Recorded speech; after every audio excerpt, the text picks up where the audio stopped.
Today's topic is going to be the modern client expectations need novel legal solutions. As society evolves, so do our needs and expectations. And as legal professionals, it's our responsibility to provide innovative solutions that cater to these new demands. For this session, I would like to welcome our moderator, Cynthia Petersen. She is an attorney at Petersen Law and QDROs, LLC. To fuel this insightful discourse along with our panelists, Davina Ugochukwu, president and founder of MiCreate, Mary L. Jones, who's the CEO of AGORA Community Services Corporation, and Michael Dubin, customer success manager and trainer at Law Bulletin Media, and Paul J. Criscuolo, partner and general counsel at Callagy Law.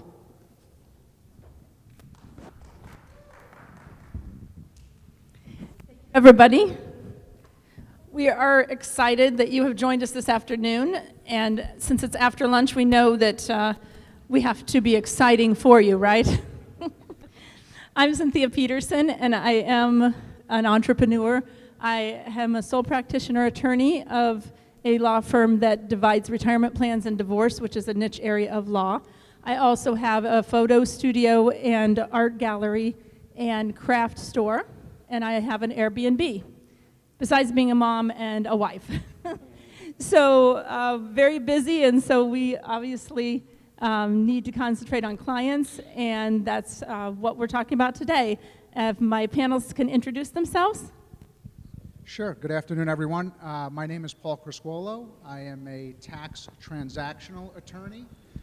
After spending the first 20 years of my life at Big Four consulting firms in New York City and New Jersey, where I developed a practice consisting of business and tax consulting, due diligence, deal analysis, strategy assessments, etc. I had the honor and privilege of consulting on over $500 billion of M&A transactions, including the largest equity transaction in history, the Verizon's acquisition of Verizon Wireless from Vodafone.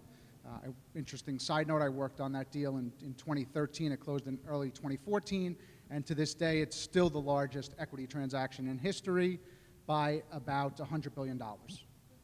After 20 years in Big Four consulting, I made a switch. I pivoted a little over 2 years ago, and I joined Callagy Law as a tax transactional partner and its general counsel, and I also serve as general counsel of Unblinded, which is our affiliated professional coaching training development, where we coach and train professionals on business growth and business development. And our next panelist? Good afternoon. My name is Michael Dubin. I am not a lawyer. However, I am a customer success manager and trainer for a small, private, legal information services business out of Chicago called Law Bulletin Media. One of the publications that's been around for over 150 years is the Chicago Daily Law Bulletin. It's a news publication resource in which a lot of lawyers and other legal professionals rely on to keep abreast to what's going on in the legal community. Outside of my daytime job, I am currently enrolled in a legal studies program focusing on both litigation and corporate paralegal studies, and I'm aspiring to go to law school in the near future. And the next panelist? Thank you. And our next and last panelist, not least.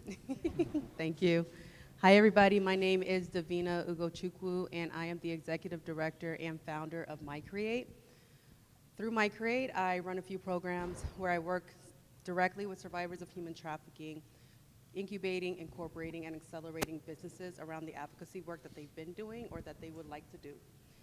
And that process looks like business coaching, incorporating, just learning how to operate a business. What does it mean, especially to sustain yourself, if traditional workplace may not be for you?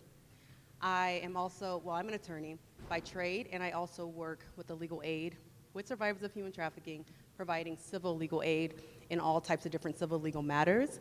So that's a little bit about me. Thank you.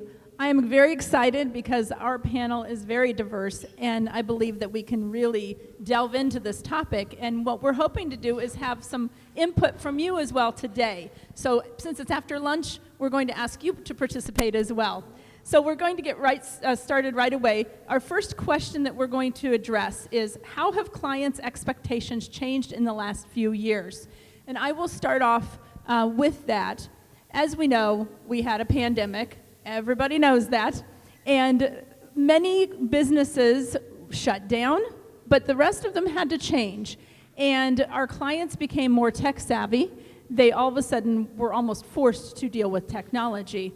And a lot of businesses were born out of COVID. My business, I started my law firm on April 20th of 2020.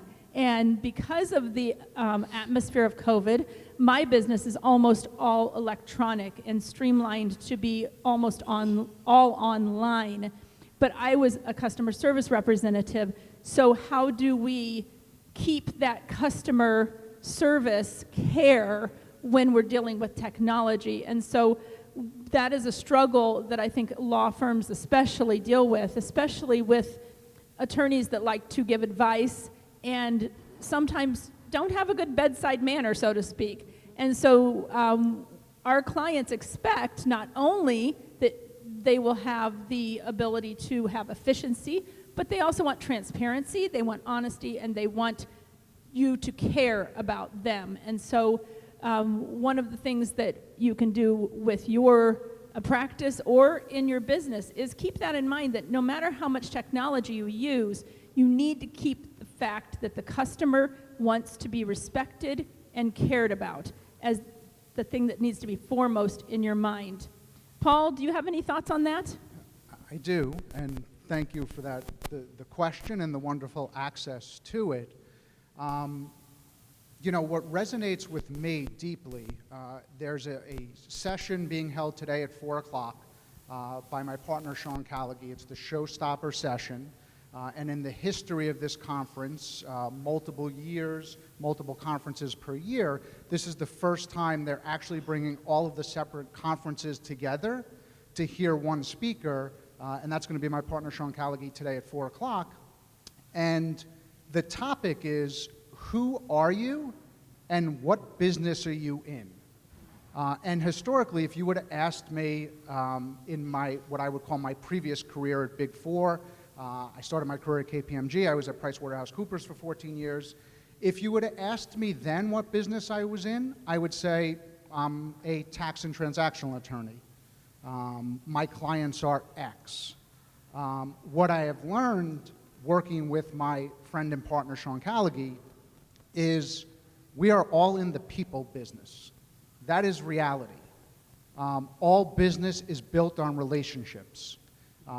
Teddy Roosevelt shared, you know, Cynthia, you beautifully spoke about how people want customer service and how they want to be, you know, feel like they're getting the service they want. Teddy Roosevelt said, nobody cares how much you know until they know how much you care. So the reality is we are all in a customer service business at a macro level. Whether you're an attorney, non-attorney, business leader, coach, trainer, marketer, you real estate agent, title company, you are in the customer service business. I've got the unique perspective of being both a tax transactional attorney where I service actual tax and transactional legal clients, and I'm also the general counsel. And in both of those roles, I'm in a customer service capacity. I have to service our tax transactional clients legally, and as general counsel, I need to service our internal partners, HR, finance, office leadership, etc. So yes, we are absolutely, again, whatever business you're in, we are all in, at a macro level, the people business. That's a great, Paul. Now, what about you? Do you think that the business that you're in is customer service related? How many think that the business they're in is customer service related? Every one of these hands should be up because every business needs to be customer service related. We need to keep in mind that our customers, they need to feel that we are meeting their needs. Does anyone else have anything to add to that before we move on? Oh, I was going to say that because I work specifically with survivors of human trafficking, we do deal a lot with people who are low income. And so being able to, for me, be trauma informed is the best way for me to serve my clients, make sure that I am serving them the best way possible, and understand that trauma has affected some people in a myriad of ways. And so making sure that I am doing my job by recognizing certain triggers, dealing with them, but also saying, okay, we need to move on because your case needs X, Y, and Z, and these are the things we need to do to achieve X, Y, and Z. So what am I trying to say? So that for me is really what customer facing looks like from my point of view. Excellent. Mary, you had something? Yes, and you pretty much, she touched on it, is that we have to know what's going on in the world because it is going to affect your clients. And if you know what's going on with them or their particular area and space or whatever, then you'll be able to service them better. And that is customer services because you know what they're faced with or may be faced with, and you're always going to be prepared for it. So we have to do that in business because if not, we don't know who we're servicing. Excellent. Does anybody else have any comments or questions about this question before we move on?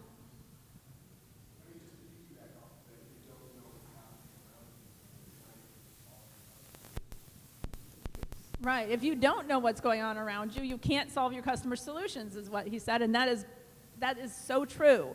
We have to keep abreast of things that are going on, and we have to always be innovative. We always have to be progressive about things so that we are able to provide the best customer service. Now, customer service, oh, I'm sorry, go ahead.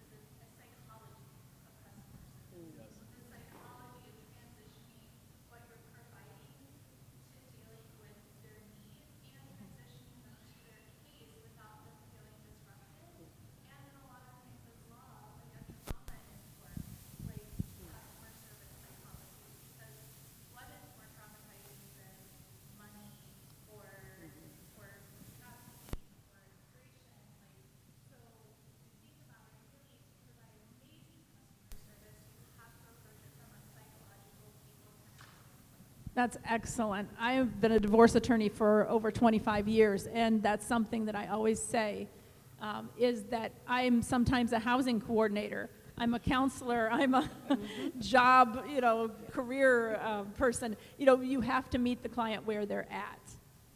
Now, the next question we're going to talk about is, what is AI, and is it taking over the world?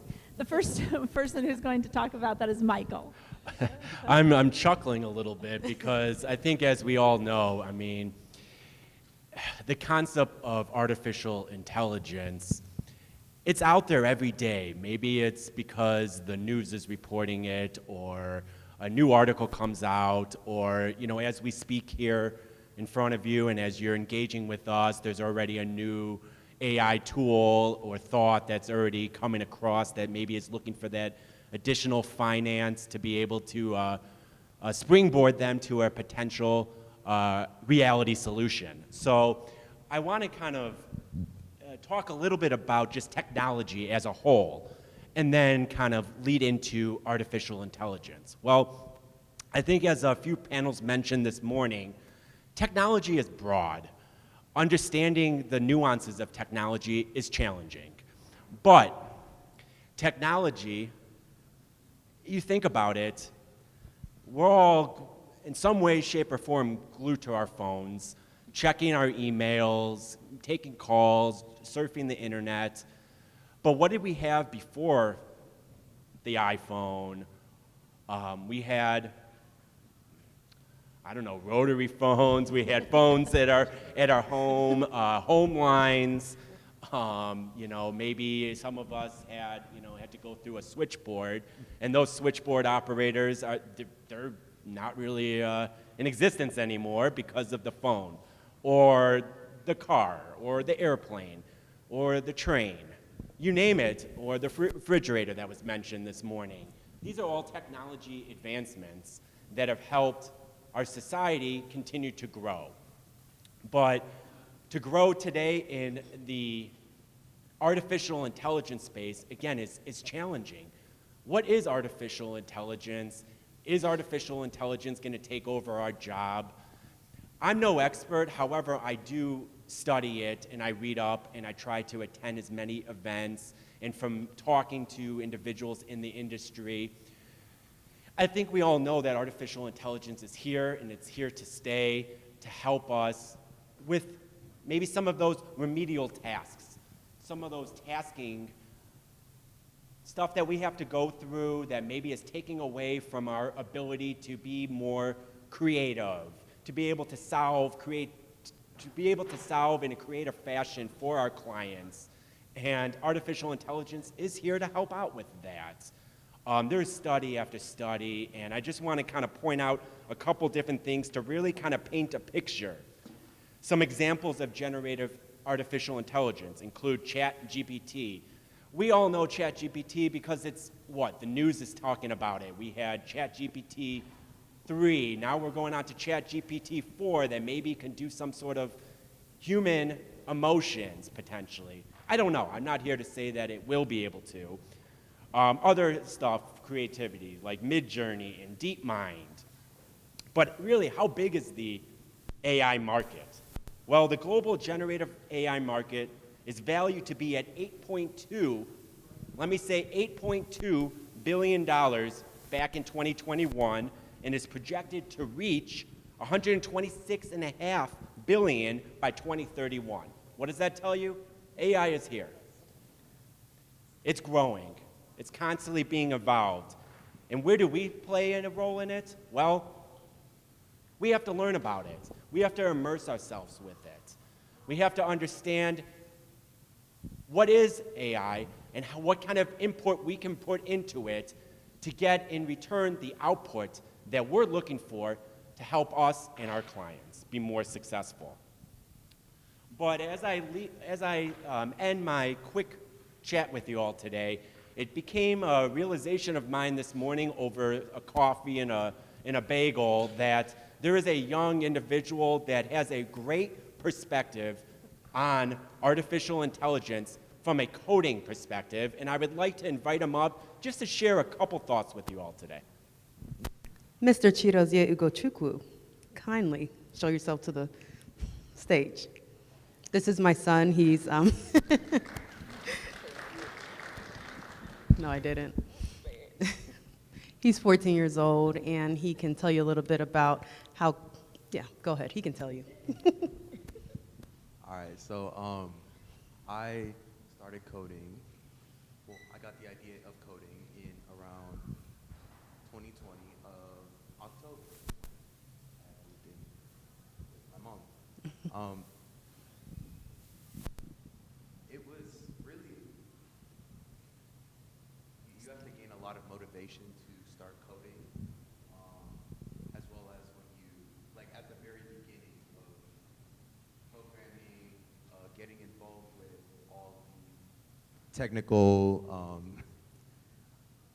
with all the technical, Sorry, we did not prepare him for this today. Go ahead. It's a learning experience. Go ahead, baby.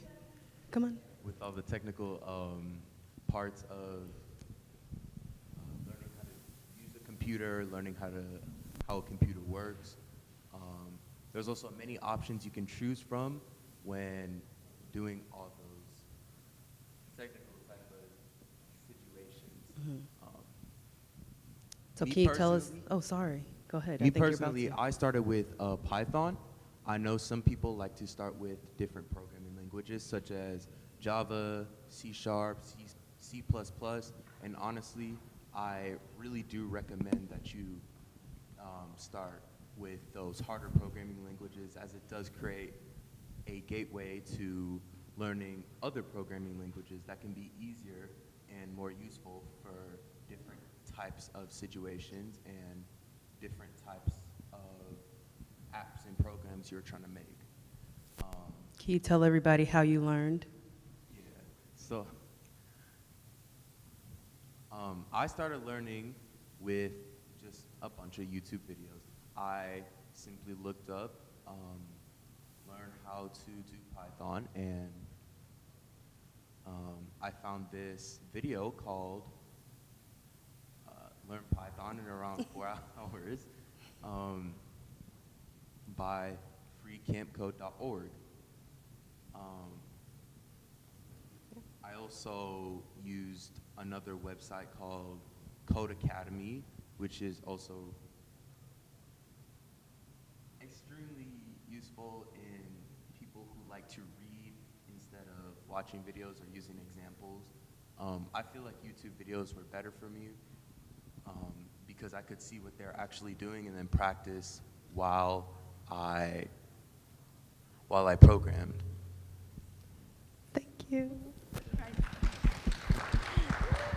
Thank you so much. We like to hear that our young people are getting involved, and you heard a lot of AI in there, right?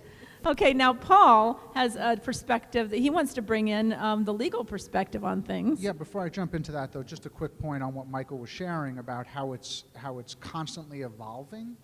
And while I think it's important that we immerse ourselves in new technologies, I also think it's important to be careful about what we're immersing ourselves in. How many people, show of hands in the room, have heard of or are familiar with Clubhouse? Raise your hand if you're familiar with Clubhouse.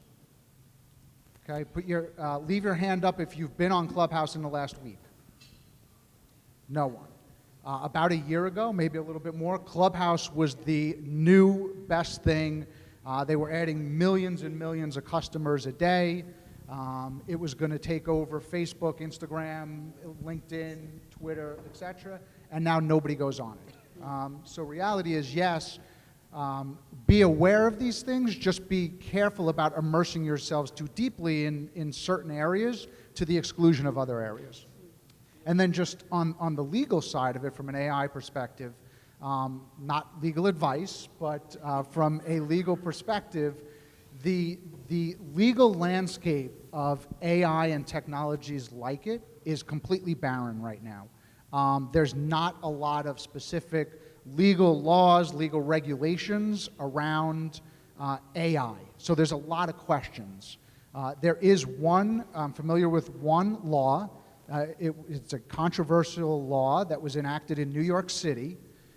It goes into effect actually this month, and it requires anyone that's using AI to scan potential employees. If you're using AI, you have to go through a bias audit and a questionnaire before you could effectively use it. If you don't do the audit and the questionnaire, it's unlawful to use AI to scan potential candidates, because while AI is wonderful and beautiful and does amazing things in terms of efficiency, productivity, etc., it is somewhat biased. Yep. So again, that's one law I'm familiar with. The other legal landscape is still wide open. Courts have not addressed a lot of the legal issues around legal responsibility, training and development, the quality of AI research. So just a lot from a legal perspective, a lot still to be determined. Excellent. Now we have a microphone set up thanks to our wonderful production crew in the back. And if there's anybody who would like to comment or have a question about this topic, the AI technology, step right up to the microphone and you can join in on the discussion. And one thing that we wanted to make sure that people knew is that AI can help you become more efficient. It can also help you get more in touch with your clients, but in the end, we also have to be in touch with our clients. Is there anyone who would like to approach the mic? Yay! Hi, everybody. I'm Silas. I have a nonprofit actually in Chicago, and I'm a guest of Mary Jones. I also use AI with a lot of my clients. I have and mostly because I do a lot of data aggregation, and so it's very helpful in that way. So some of the things that I've been hearing is that, you know, the more information that you put in, the smarter it gets. And so is it just my information, my computer that's making it smarter, or is it everybody's? Who would like to address that issue, that question? I think it, of course, depends on what type of modality that you're using in terms of the artificial intelligence platform that you're using. If it's something like, you know, ChatGPT, I use ChatGPT. which is open, it's an open source. So what it means by open source is that anybody can go in there and populate data and information, and you can access that information by, you know, generating a queue or a question, such as the one that you brought up. Yeah, no, you raise a beautiful example. Thank you for that. Because you could go online and find YouTube videos on this. On the old, I call it the old, on ChatGPT 3 or whatever it was too. So it's learning from humans. So on the old ChatGPT, you can go in and you could, and again, feel free to look it up on YouTube, you could put in, what is 10 plus 9? And it will respond, 10 plus 9 is 19. And then you could tell it, no it's not, 10 plus 9 is 20, and it will respond, you're right, I'm sorry, 10 plus 9 is 20, and then if you ask it again, what is 10 plus 9, it'll tell you it's 20. They fixed that with ChatGPT 4, but that's just one example of it learning from humans. So yes, it does learn from humans. I think it's an open source, so it learned at least ChatGPT. So it learns from all humans. That's an example of it learns right and wrong sometimes. So again, not legal advice, just be very careful about what you're using it for and the accuracy of the information you're getting out of it.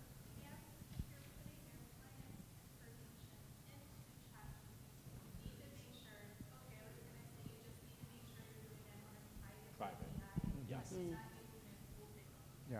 Yes. Because it will take that information and data. Yeah.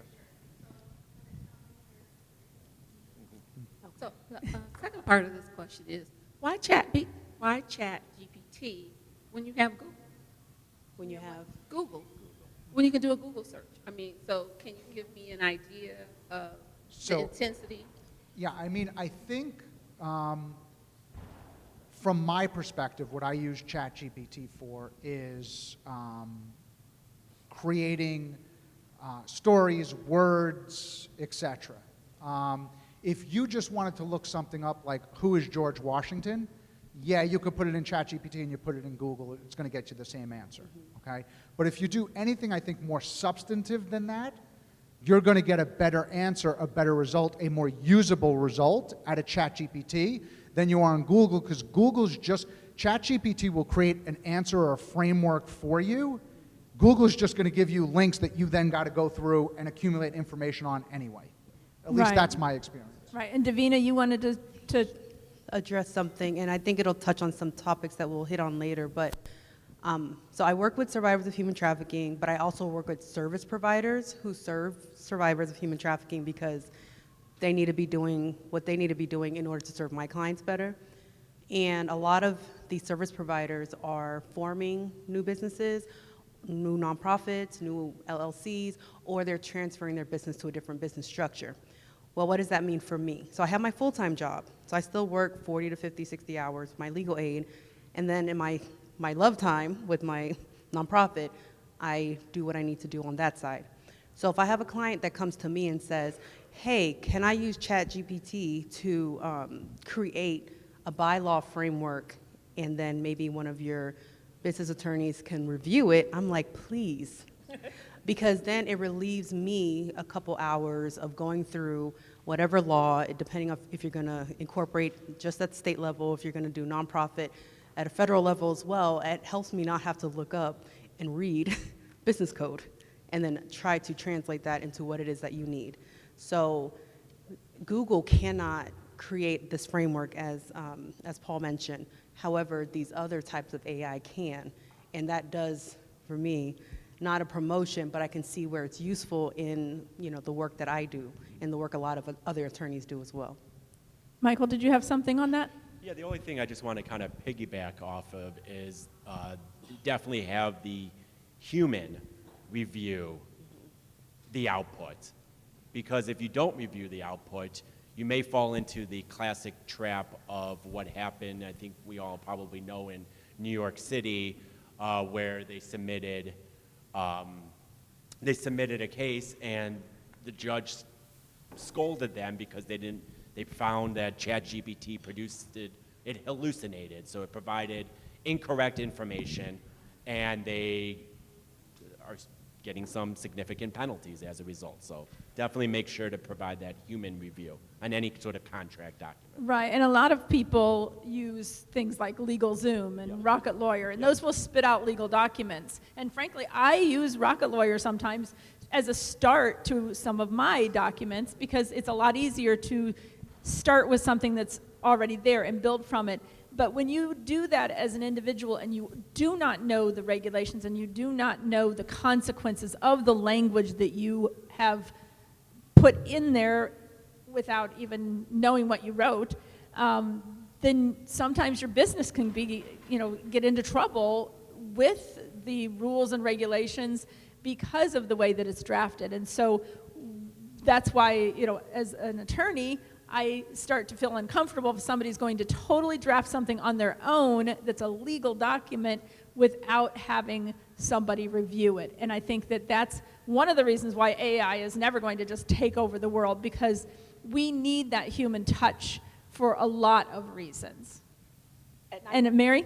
Yes, I just want to add to that because fear is the biggest thing out here that I've heard, especially with my clients. They don't know computers. Now we're talking about AI, so I can't catch up. Yeah. So just hearing that, knowing that hopefully we're on a path to avoid a lot or excessive garbage in, garbage out. That's what a computer is. Yep. So if garbage goes in, that's what's going to come out. How are we going to manage that to make sure that if our clients are, I'm saying, okay, this is something you could do, what do you have to look for?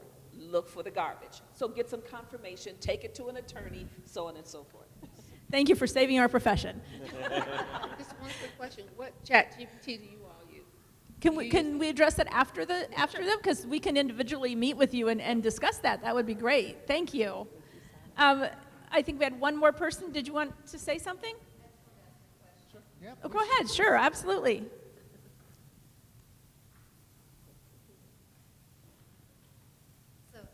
Like you guys were saying when you were talking about the ChatGPT, I found it very interesting when I've used it a little bit for research in my law classes, but I wondered how you all felt about it when it comes to security, because that was one of the first things that they taught us in our paralegal classes, and it is artificial intelligence after all, and the more we develop it, the more it will get its own intelligence. And so I wondered, how do you think or feel about security, when we're using it and it involves client case files and everything else like that? And how are we going to prevent, a breach in security and information unless law firms are going to have to develop the military grade level of security like I saw when my husband worked on the base for so many years? Paul, did you want to address that? Yeah, I mean, that's all part of the legal landscape that's still undeveloped. So there's a number of areas that I think need to be addressed. Obviously, data privacy is one of them. And to the earlier point in the audience earlier, I would not put client data specific in there. I'd keep it hypothetical. I would not put client data anywhere on the internet, ChatGPT or otherwise. But that's one of the areas I think still needs to be played out from a legal perspective. There's a host of others. Copyright, IP, right? Like what's coming out of it? Who owns that? Is that yours? Is that some, cloud-based? It's all of this legal landscape has not been developed, but from a data privacy perspective, it's a huge issue, and I would assume anything you put in there is going out to the public. Yeah. And if you don't want it going out to the public, don't put it in. Thank you. Now we're going to move on to our next question, and that is, how have new clients and businesses been created by COVID and by other crises? Davina, let's start with you on that. Yes, so as I mentioned, I think 3 times now, I do work with survivors of human trafficking, and because of the traffic situation, a lot of my clients have criminal backgrounds directly tied to their trafficking. A lot of my clients have traffickers who have wrecked their credit, and so traditional work pathways are just not available to them fast enough for them to be independent and sustain themselves away from their traffickers. So one of the ways that, and then I'm going to make a jump, then I'm going to make another jump, it'll all make sense. So there are a lot of services out there for survivors: housing, shelters, substance abuse centers. There's a lot of services, but what I noticed was there's not a lot of services for long-term stability, again, for those who don't have the same pathways to the workplace as others.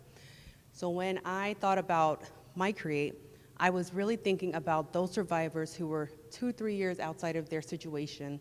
They were somewhat stabilized in housing, but they needed to find a way to sustain themselves day to day, year to year.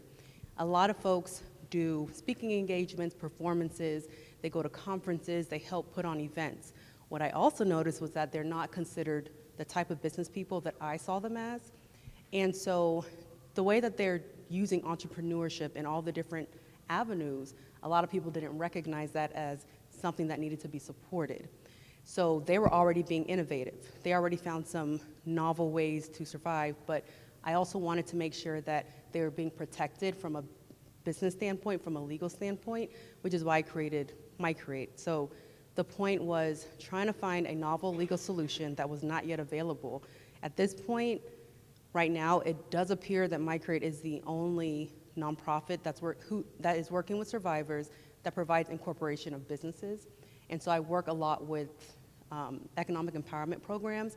They'll send their clients to me, we'll do some business coaching and understand business, how to run it, what are some of the legal foundations that you need to build, and then you can continue on with the acceleration process. And so that only came about because my clients were already being innovative. They just needed another legal solution aside from civil legal remedies. So I hope that answers. That's great. Mary, I know that you are in the access business, so tell us about that. Yes. As far as how do we have new clients and new businesses because of crises? Well, they are formed from a need or a situation with the crisis itself. A lot of people, because they did lose their jobs, of course, or downsized to they just not making enough money to keep the bills that they already have agreed to pay, and haven't been able to get it back up there, they're turning to entrepreneurship. They need to have those. There was a session earlier about mentorship. So we provide that gateway or that path, whatever you're trying to achieve. It's not just housing. Housing is just the starting point, because you got to get that out your mind. You have to know, I've got that covered. Everyone wants to know they got that covered. Once you have that, then we want to make sure that you have some avenues to get the other thing you need, which is the ability to sustain. And that's been the biggest problem with a lot of families and households, is the ability to sustain. Because everyone has had a crisis other than the ones we've had nationwide. You've had family crises. Well, how did you ride through that family crisis? Or did you? We want to make sure you understand the things you could do to ride through any crisis. And that is collaborating. For example, we collaborate with safety companies. Meadows, my associate here from Meadows Eastside, that's what she does. She deals with households and their security. Who wants to be secure when you walk up to your house?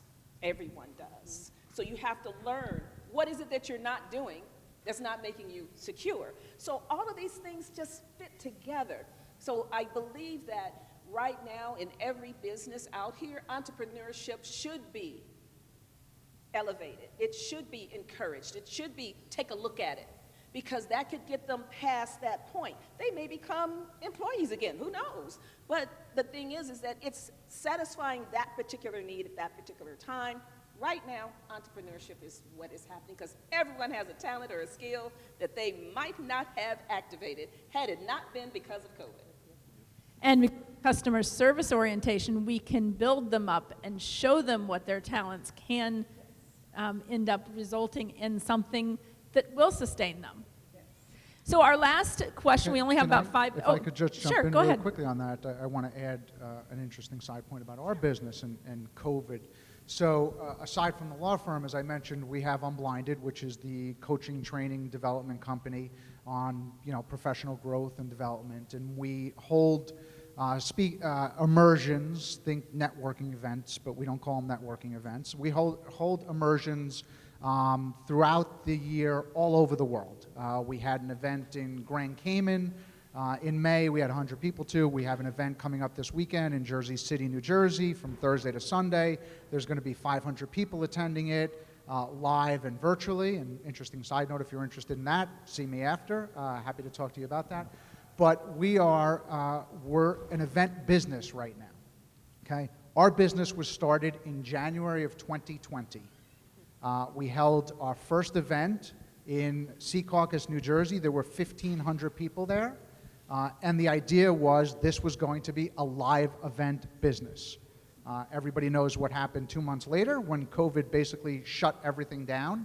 And we're like, now what do? We can't have live events.